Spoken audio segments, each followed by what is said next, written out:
नमस्कार बच्चों, सभी प्यारे विद्यार्थियों को मकर संक्रांति की हार्दिक शुभकामनाएं। हम लोग जैव प्रौद्योगिकी, उसके सिद्धांत और प्रोसेस वाले चैप्टर का अध्ययन कर रहे थे, जिसका ये तीसरा पार्ट जो है वो आज हम लोग पढ़ेंगे, पार्ट नंबर 3। ठीक है प्यारे बच्चों, पीछे तक की क्लास में हमने जो बातें की थी, पुनर्योजित डीएनए के निर्माण के चरण तक पहुंच गए थे। आप लोग, मैं जो प्रश्न आपको असाइनमेंट में डाल रहा हूं वो आप लोग अच्छी तरह से उनको याद करने, बस प्रश्न जो आपको मैं डाल रहा हूं वो टॉपिक से संबंधित ही डाल रहा हूं, वही आपको याद करते रहना है। परीक्षा की दृष्टि से उन्हीं में से कोई ना कोई प्रश्न इस अध्याय से आ जाएगा। चलो शुरुआत करते हैं आज के नए टॉपिक से। तो एक बार कल वाले वीडियो पे आते हैं कि पुनर्योजित डीएनए के निर्माण के चरण में हमने एक शब्द पढ़ा था, और वो शब्द आया था कि ये देखिए यहाँ पे है प्रतिबंधित एंजाइम। प्रतिबंधित एंजाइम क्या होते हैं प्यारे बच्चों? मैंने कहा भी था प्रतिबंधित एंजाइम दो प्रकार के होते हैं, दोनों प्रकार का हम लोग जो है वो अध्ययन करने वाले हैं। तो आज का हमारा जो मुख्य टॉपिक रहेगा वो यही रहने वाला है, प्रतिबंधित एंजाइम। उसके बाद में आगे के टॉपिक का हम लोग विस्तार से अध्ययन करेंगे। तो शुरुआत करते हैं हम लोग हमारे टॉपिक की, जिसका नाम है आपके देखिए प्रतिबंधित एंजाइम। क्या नाम है टॉपिक का? प्रतिबंधित एंजाइम। प्यारे बच्चों, इसी टॉपिक से शुरुआत करते हैं कि प्रतिबंधित एंजाइम होते क्या हैं। प्यारे बच्चों, इनको रेस्ट्रिकेशन एंजाइम भी कहा जाता है। कौन से एंजाइम कहा जाता है? रेस्ट्रिकेशन। मैं लिख देता हूँ, रेस्ट्रिकेशन एंजाइम भी बोला जाता है। प्रतिबंधित को क्या बोला जाता है? रेस्ट्रिकेशन एंजाइम भी बोला जाता है। वे एंजाइम जो डीएनए को काटने का कार्य करते हैं। ध्यान रखना, प्रतिबंधित या रेस्ट्रिकेशन एंजाइम नाम आए तो उनका काम क्या होगा? डीएनए को काटना। डीएनए जो होता है,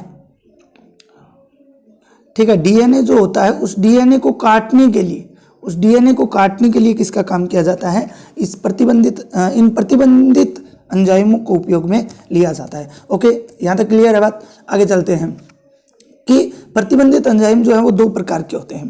कितने प्रकार के होते हैं? दो प्रकार के होते हैं, मैंने कल भी बताया था। एक होता है प्रतिबंधित एक्सोन्यूक्लियेज एंजाइम, इसे बोलते हैं रेस्ट्रिकेशन। ये जो आपने देख रहे हैं इसको बोलते हैं रेस्ट्रिकेशन एक्सोन्यूक्लियेज एंजाइम। ठीक है, सॉरी। दूसरा जो होता है वो होता है रेस्ट्रिकेशन एंडोन्यूक्लियेज। अब दो एंजाइम है, दोनों ही कार्यों के आधार पे है, डीएनए को काटने के आधार पे ये दो भाग बनाए गए हैं। अब हम लोग बात करेंगे कि प्रतिबंधित एक्सोन्यूक्लियेज क्या होता है और प्रतिबंधित एंडोन्यूक्लियेज एंजाइम क्या होता है। तो देखिए ये दोनों क्या होते हैं। पहले की अगर बात करते हैं, एक नंबर की यदि बात करते हैं तो वो है आपके प्रतिबंधित एक्सोन्यूक्लियेज एंजाइम। कौन सा है? प्रतिबंधित एक्सोन्यूक्लियेज एंजाइम। देखिए एक्सो का मतलब होता है बाहर। क्या होता है? बाहर। एक तो होता है एग्जिट और एक होता है इन, अंदर जाना और बाहर। ठीक है, तो एक्सो का मतलब होता है बाहर, कि जो डीएनए के किनारों को काटता हो या डीएनए को किनारों से काटता हो। कहाँ से काटता हो? डीएनए को किनारों से काटता हो, उसे क्या बोला जाता है?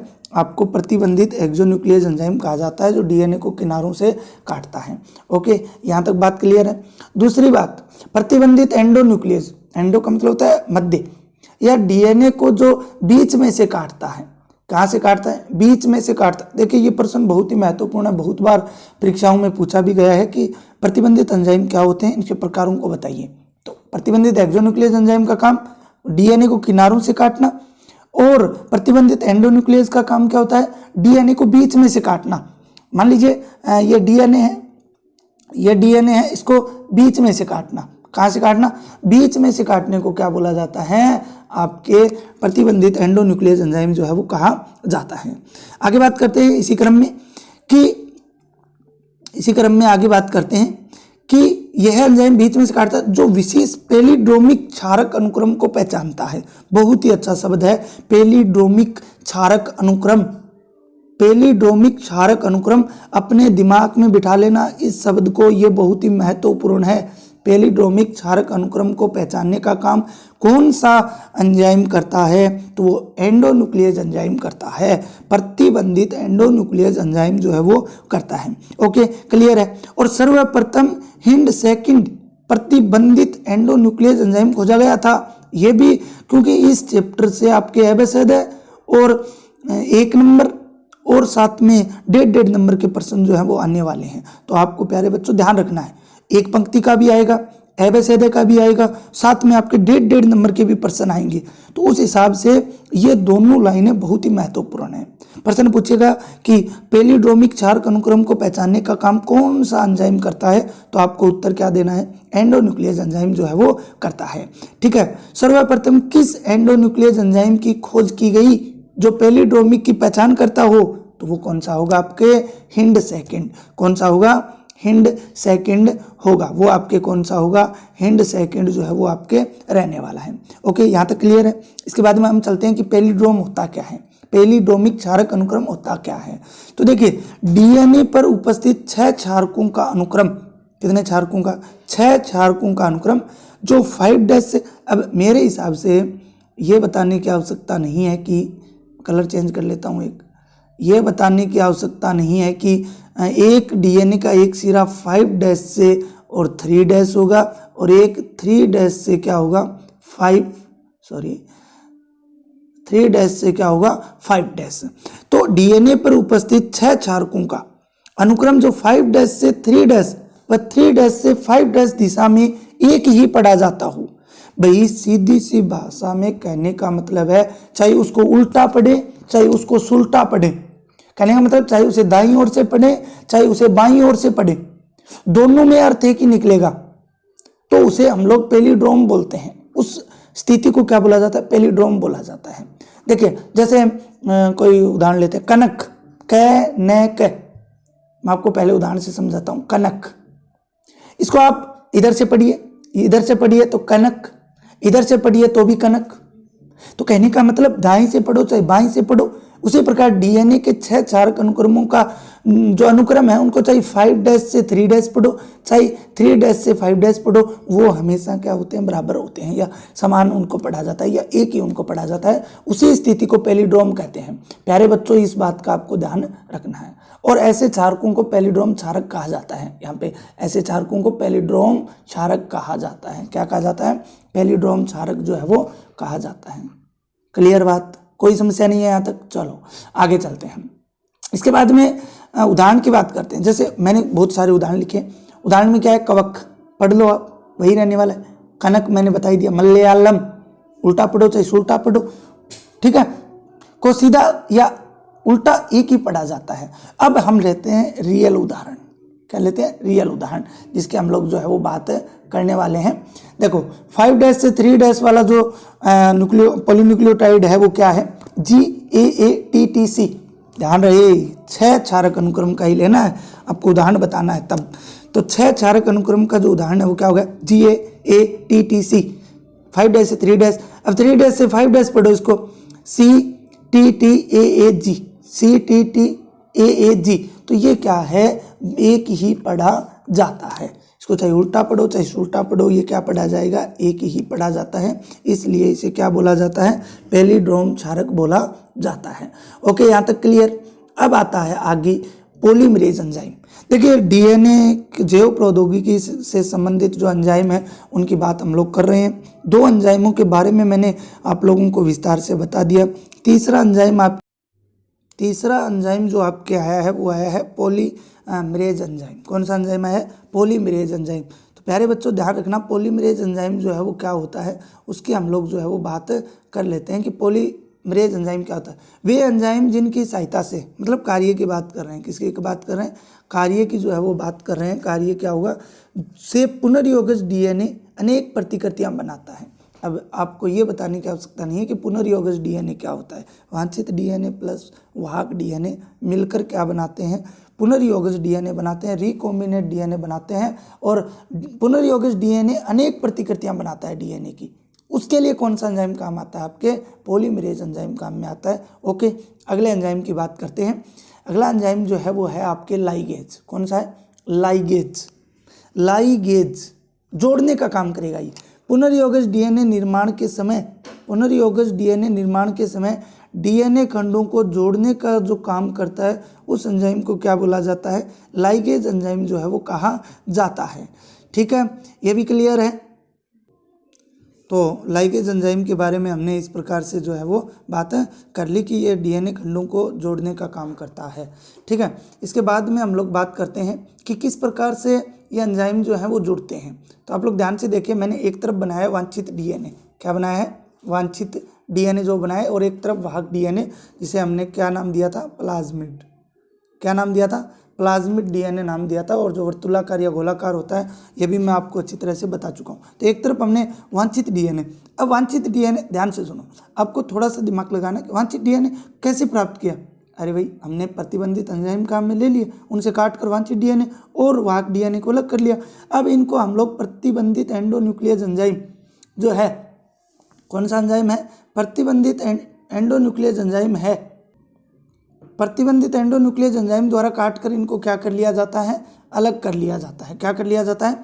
अलग जो है वो कर लिया जाता है। जैसे हमने ये अलग कर लिया क्योंकि हमारे पास पूरा था वांछित डीएनए, उसको हम फिर इच्छा अनुसार काट के अलग कर लिया, और ये हमारा वाहक डीएनए रहा। अब इन दोनों को हमने जोड़ दिया।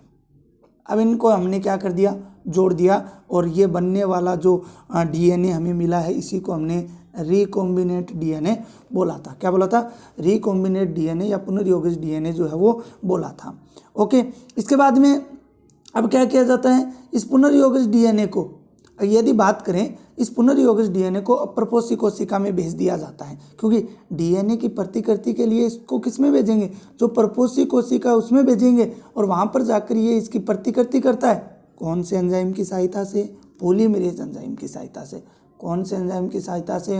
पॉलीमरेज एंजाइम की सहायता से ये क्या करता है? प्रतिकृतियाँ करता है, और फिर दो अलग अलग डीएनए बनने के बाद में ये विभाजन से दो पुत्री कोशिकाएं बन जाती हैं, जिनमें दोनों में ये डीएनए उपस्थित होता है। तो प्यारे बच्चों, ये 4 एंजाइम जो है मैंने आपको महत्वपूर्ण बताया आज। ठीक है, इसके बाद में हमारा जो टॉपिक रहेगा इसी पृथक्करण से संबंधित रहेगा, और परीक्षा की दृष्टि से बहुत ज़्यादा महत्व रखता है, और उस टॉपिक का नाम है डीएनए का पृथक्करण एवं विलगन। ठीक है ना, अलग करना। डीएनए को क्या करना? अलग करना। डीएनए का पृथक्करण और विलगन। तो सबसे पहले ध्यान रखना, सबसे पहले ये प्रोसेस है, मैं आपको सीधे ही बता रहा हूँ। डीएनए को पृथक करने के लिए सबसे पहले डीएनए प्रतिबंधित जो एंडोन्यूक्लियस एंजाइम है उसके द्वारा डीएनए को क्या कर लिया जाता है? काट लिया जाता है। कोई नई बात नहीं है। इसके बाद में इस कटे हुए डीएनए को अलग करने के लिए जो तकनीक अपनाई जाती है उस तकनीक को जेल इलेक्ट्रोफोरेसिस कहा जाता है। बस ये ध्यान रखना आपको, क्या कहा जाता है? जेल इलेक्ट्रोफोरेसिस या जेल विद्युत संचलन कहा जाता है। परीक्षा में यही पूछा जाता है कि जेल इलेक्ट्रोफोरेसिस मेथड क्या है, जेल विद्युत संचलन विधि क्या है, डीएनए पृथक्करण की विधि क्या है, डीएनए विलगन की विधि क्या है। एक ही उत्तर 5-6 प्रश्नों का बन रहा है। तो प्रश्न समझना बहुत जरूरी है कि प्रश्न क्या पूछ रहा है। प्रश्न बहुत सारे हो सकते हैं, उत्तर उनका एक ही होगा। जैसे डीएनए का पृथक्करण क्या है, डीएनए का विलगन को समझाइए, जेल इलेक्ट्रोफोरेसिस मेथड क्या है, जेल विद्युत संचलन से आप लोग क्या समझते हो, तो वो सब उनका उत्तर एक ही है। सबसे पहले डीएनए को हम प्रतिबंधित एंडोन्यूक्लियस एंजाइम द्वारा काट कर अलग कर लेंगे। उसके बाद में कटे हुए डीएनए को हम पृथक्करण करने के लिए जो विधि अपनाते हैं उसको जेल इलेक्ट्रोफोरेसिस बोला जाता है। इस तकनीक में डीएनए खंडों को अलग करने के लिए डीएनए खंडों को एक माध्यम पर ले जाया जाता है। डीएनए खंडों को किस पर ले जाया जाता है? एक माध्यम पर ले जाया जाता है। उस माध्यम को कहा जाता है एगारोज माध्यम। उस माध्यम को क्या कहा जाता है? एगारोज माध्यम कहा जाता है। और ये एगारोज जो माध्यम है ये 2 तरीके से प्राप्त किया जाता है, या तो समुद्री शैवाल से प्राप्त किया जाता है या समुद्री घास से प्राप्त किया जाता है। किस किस से प्राप्त किया जाता है? या तो समुद्री शैवाल से या फिर समुद्री घास से इनको प्राप्त किया जाता है, जिस माध्यम पर जो डीएनए खंड है उनको ले जाया जाता है। ये एक प्रकार का जेल होता है, जो ये माध्यम होता है ना एगारोज माध्यम, ये एक प्रकार का जेल होता है। ठीक है, इसीलिए इसको जेल इलेक्ट्रोफोरेसिस बोलते हैं। जब डीएनए खंडों को एगारोज पर ले जाया जाता है तो डीएनए खंड छोटे छोटे अत्यधिक टुकड़ों में टूट जाते हैं। जो डीएनए खंडों को जैसे ही एगारोज माध्यम पर ले जाया जाता है, अब देखिए 1 मिनट समझने का प्रयास कीजिए आप। ये मान लीजिए वो माध्यम है, ठीक है, ये जो माध्यम, इस पर हम डीएनए के, एक मिनट कलर चेंज कर देता हूँ मैं, इस पर हम लोग जो है वो डीएनए के टुकड़े ले गए, ठीक है, डीएनए के जो टुकड़े हैं वो हम इस पर ले जाते हैं। समझ में आ गई बात। अब ये टुकड़े क्या है, छोटे छोटे खंडों में टूट जाएंगे। इसके बाद अगर हम लोग बात करते हैं, इसके बाद अगर बात करते हैं तो इन डीएनए खंडों को इथिडियम ब्रोमाइड अभिरंजक द्वारा अभिरंजित किया जाता है। इथिडियम ब्रोमाइड, ये बहुत ही महत्वपूर्ण शब्द है। इथिडियम ब्रोमाइड एक अभिरंजक काम में लेते हैं। क्या काम में लेते हैं? अभिरंजक काम में लेते हैं, और उस अभिरंजक का नाम होता है इथिडियम ब्रोमाइड। बहुत महत्वपूर्ण है प्रत्येक परीक्षा के लिए, चाहे आप नीट का एग्जाम दो आगे, चाहे और कोई परीक्षा दो, ये प्रश्न बहुत ही ज़्यादा पूछा जाता है कि डीएनए के पृथक्करण के लिए जिस अभिरंजक को काम में लिया जाता है उसका क्या नाम है। तो इथिडियम ब्रोमाइड को काम में लिया जाता है। इसके बाद डीएनए खंडों पर पराबैंगनी विकिरण द्वारा उन्हें उपचारित किया जाता है। यूवी अल्ट्रावायलेट जो रेडिएशन है उनके द्वारा इनको क्या किया जाता है, उपचारित जो है वो किया जाता है। इसके बाद देखिए आप कि भाई सबसे पहले क्या किया, एक बार मैं रिपीट करता हूँ फिर से आप सुनिए। सबसे पहले क्या किया गया कि डीएनए को काटा गया प्रतिबंधित एंडोन्यूक्लियस एंजाइम द्वारा। उसके बाद क्या किया गया, उसके बाद में उन्हें एक माध्यम पर लाया गया। किस पे लाया गया? एक माध्यम पर, एगारोज माध्यम बोला जाता है जिसे, जो समुद्री शैवाल व समुद्री घास से प्राप्त किया जाता है, जो एक प्रकार का जेल होता है। इसके बाद में इन्हें ये टुकड़े जो हैं छोटे छोटे टुकड़ों में बंट जाते हैं इस पे लाने के बाद में। इसके बाद में अगर बात करें तो इन पे इथिडियम ब्रोमाइड डाला जाता है, अभिरंजक, ठीक है, अभिरंजित किया जाता है। उसके बाद में इनको यूवी पराबैंगनी विकिरण द्वारा उपचारित किया जाता है। जैसे ही डीएनए पर पराबैंगनी विकिरण डालते हैं, जैसे ही डीएनए पर पराबैंगनी विकिरण डालते हैं तो अभिरंजित हुए डीएनए खंड कौन सी पट्टियों में बदल जाएंगे? नारंगी पट्टियों में बदल जाते हैं। कौन सी पट्टियों में बदल जाते हैं? नारंगी पट्टियों में। और दिखाई देना क्या हो जाते हैं? शुरू। और इन नारंगी पट्टियों को एगारोज जेल से काटकर हम लोग अलग कर लेते हैं। इस प्रकार डीएनए पट्टियों को एगारोज जेल से निष्कर्षित करने की प्रक्रिया को ये पूछा जाता है कई बार, डीएनए क्षालन बोला जाता है। क्या बोला जाता है? क्षालन। कि क्षालन किसे कहेंगे? नारंगी पट्टियों में परिवर्तित होने के बाद में एगारोज माध्यम से डीएनए खंडों को अलग या निष्कासित करने की क्रिया को क्षालन कहा जाता है। इस प्रकार पृथक किए गए डीएनए को हम प्लाज्मिड डीएनए के साथ जोड़ते हैं और बाद में हम लोग क्या तैयार कर लेते हैं? पुनर्योगज डीएनए तैयार कर लेते हैं। तो कहने का मतलब है कि हम लोग जो पुनर्योगज डीएनए तैयार कर रहे हैं उसके लिए हमें वांछित डीएनए चाहिए। उसके लिए हमें क्या चाहिए? वांछित डीएनए जो है वो चाहिए, ठीक है। एक मिनट, थोड़ी सी ये टेक्निकल प्रॉब्लम आ गई है, एक मिनट सही कर लेते हैं इसको। हाँ, तो मैं आपको बता रहा था कि उसको अलग कर लेते हैं इस प्रकार, इस जेल इलेक्ट्रोफोरेसिस विधि द्वारा, और बाद में प्लाज्मिड डीएनए के साथ जोड़कर एक पुनर्योगज डीएनए तैयार कर लेते हैं। और इसका मैंने डायग्राम आपके सामने बना रखा है, आपको वैसे भी दिखा दिया मैंने। ये जो है एगारोज माध्यम है, जेल इलेक्ट्रोफोरेसिस की पूरा जो है मेथड है, परीक्षा की दृष्टि से बहुत ज़्यादा महत्वपूर्ण है। प्यारे बच्चों, एक ही उत्तर के 5-7 प्रश्न बन रहे हैं। तो मेरा कहने का मतलब है आप लोग इसको ध्यान से देखें। मैं प्रश्न डालूंगा असाइनमेंट के अंदर, वो 5-6 ही डालूंगा, उत्तर उनका एक ही होगा, ध्यान रखना इस बात का। तो आज के लिए प्यारे बच्चों इतना ही। कल हम जो क्लास लेंगे उसके अंदर हम क्लोनिंग सहवाहक जो है उसको पढ़ने वाले हैं। किसको पढ़ने वाले हैं? क्लोनिंग सहवाहक को हम लोग पढ़ने वाले हैं। तब तक के लिए आप लोग पढ़ते रहिए, मस्त रहिए, व्यस्त रहिए। धन्यवाद।